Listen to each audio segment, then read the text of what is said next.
আসসালামু আলাইকুম রহমতুল্লাহ। এটা দেখছেন, এটা একটা ফুড বক্স। হাজী সাহেবরা যখন মূল হজে আসেন তখন এয়ারপোর্ট থেকে বাসে ওঠার পরেই প্রত্যেক সিটে এরকম একটা ফুড বক্স রাখা থাকে। আমরা দেখি ফুড বক্সের মধ্যে কি কি আছে।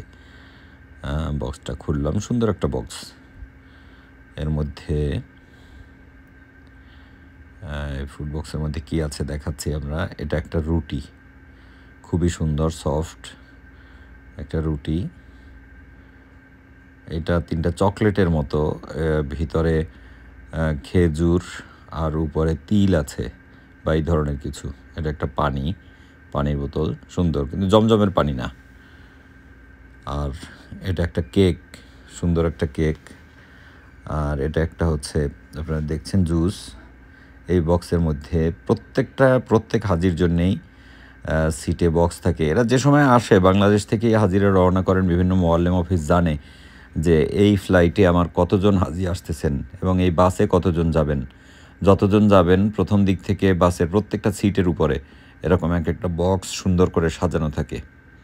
আল্লাহ তাআলা রব্বুল আলামিন আমাদের সবাইকে হজ এবং ওমরা করার, বাইতুল্লাহ তাওয়াফ করার তৌফিক দান করুন।